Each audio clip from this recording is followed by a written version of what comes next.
Vous êtes-vous déjà demandé pourquoi certains hommes peuvent être présents, attentionnés, affectueux, et pourtant disparaître quand l'émotion devient trop réelle? Ce n'est pas qu'ils ne veulent pas aimer. C'est que parfois, aimer leur fait peur. Une peur sourde, intime, enracinée dans des recoins qu'ils n'ont jamais appris à explorer. Ce n'est pas une excuse. C'est une explication. Dans cette vidéo, on ne va pas juger. On va comprendre. Comprendre pourquoi, derrière le silence ou la distance, se cache souvent un monde intérieur en tension, tiraillé entre le désir de connexion et la crainte de se perdre. Si tu as déjà été de l'autre côté à attendre un signe, à espérer qu'il ouvre son cœur, ce que tu vas entendre ici pourrait bien changer ta manière de voir l'amour. Et peut-être même de le vivre. On croit souvent que l'amour est un refuge. Mais pour certains hommes, il peut ressembler à un piège.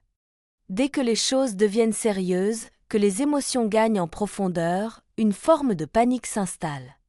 Pourquoi? Parce que l'intimité les rend vulnérables. Et la vulnérabilité, on leur a appris à l'éviter. Depuis l'enfance, ils entendent que les émotions sont un signe de faiblesse. Pleurer, douter, s'ouvrir? Non. Il faut être fort. Maîtriser. Contrôler. Alors ils grandissent avec l'idée que montrer leurs sentiments, c'est risquer d'être blessés. Ridiculisés. Rejetés. Ils deviennent experts en camouflage émotionnel. Ils savent sourire sans se dévoiler, écouter sans se livrer, être là sans être pleinement présents. Ils apprennent à aimer à moitié, juste assez pour ne pas souffrir trop fort. Même s'ils ressentent de l'amour, ils l'associent à un danger. Et au moment où l'engagement émotionnel devient possible, leur système de protection s'active. Inconsciemment, ils reculent. Ils sabotent. Ou ils fuient. Ce n'est pas un manque de sentiments. C'est une armure invisible qu'ils portent depuis longtemps.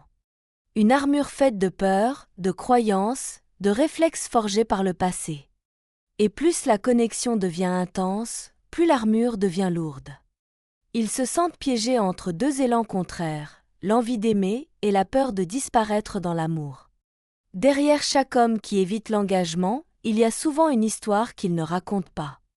Un passé qui a laissé des traces. Un cœur déjà blessé. Parfois, c'est une relation passée qui s'est mal terminée. Une rupture brutale. Une trahison. D'autres fois, ce sont les modèles qu'il a eus en grandissant. Des parents qui s'aiment mal. Qui se quittent dans le conflit. Ou un père absent, émotionnellement ou physiquement, qui laisse un vide impossible à nommer. Ces expériences créent des cicatrices silencieuses. Et sans s'en rendre compte, ils développent des stratégies d'autopréservation. Ne pas trop s'attacher, ne pas trop s'ouvrir, ne pas trop espérer. Parce que dans leur inconscient, aimer signifie souffrir. Alors quand ils rencontrent quelqu'un qui les touche profondément, le dilemme commence. Leur cœur veut avancer, mais leur mémoire dit « attention ». Et c'est souvent cette mémoire-là qui gagne. Pas parce qu'ils ne veulent pas aimer, mais parce qu'ils ont peur de revivre ce qu'ils ont mis des années à essayer d'oublier. Certains hommes pensent qu'aimer, c'est renoncer. Renoncer à soi, à sa liberté, à ses projets. Ils associent l'engagement à la perte d'autonomie. Et parfois, ce n'est pas qu'une impression. Ils ont vu des couples s'enfermer, des rêves mis de côté pour faire marcher la relation. Alors ils préfèrent garder leur distance. Choisir le contrôle. Protéger leur espace vital. Mais ce qu'ils fuient, ce n'est pas toujours l'autre. C'est ce qu'ils croient devoir sacrifier pour rester aimés. Leur peur, c'est de disparaître dans la fusion. De perdre leur voix, leur élan, leur identité. Alors ils érigent des barrières. Pas contre l'amour, mais contre l'effacement. Ils croient devoir choisir, être libre ou être aimé. Et pourtant, la vérité, c'est que la liberté véritable n'est pas l'absence de lien. C'est la capacité à être soi, pleinement, dans le lien. C'est là que l'amour devient un terrain d'expansion, pas une cage. Mais il faut du courage pour le croire. Et plus encore pour le vivre. Car la liberté sans connexion peut devenir une solitude déguisée. Et l'intimité sans limite peut étouffer au lieu de nourrir. Alors l'équilibre est subtil. C'est apprendre à danser à deux sans marcher sur les pieds de l'autre. C'est oser être soi sans craindre d'être trop. C'est comprendre que l'amour n'est pas une fusion, mais une alliance. Un autre mécanisme courant, la quête du partenaire parfait. L'illusion qu'un jour, une personne correspondra exactement à tous les critères, cochera toutes les cases, évitera toutes les douleurs. C'est une forme de romantisme, mais aussi une fuite. Parce que tant qu'on cherche l'idéal, on n'a pas à se confronter au réel, aux imperfections, au compromis, à la vulnérabilité du vrai.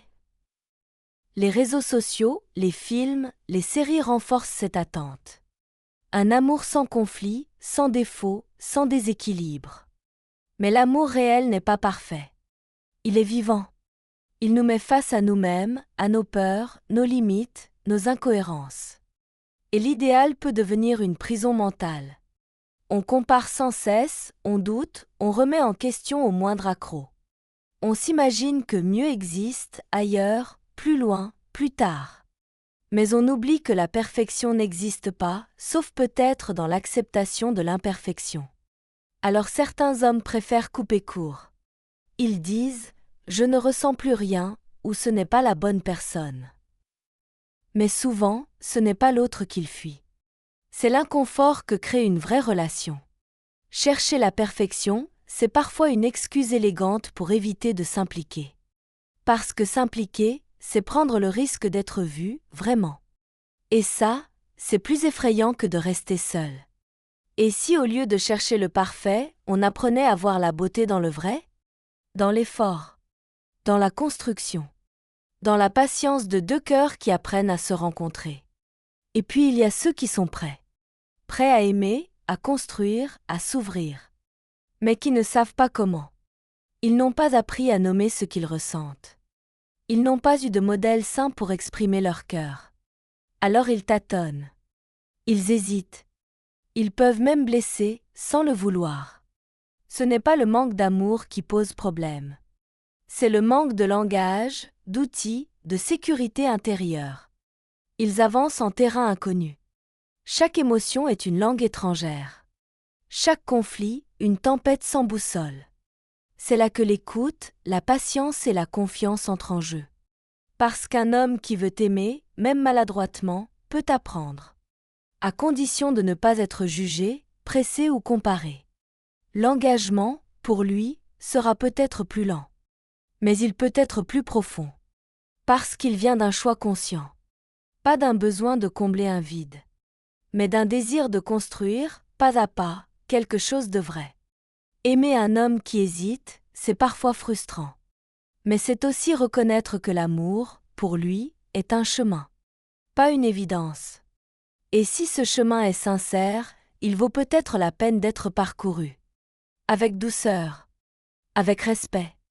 Et surtout, avec patience.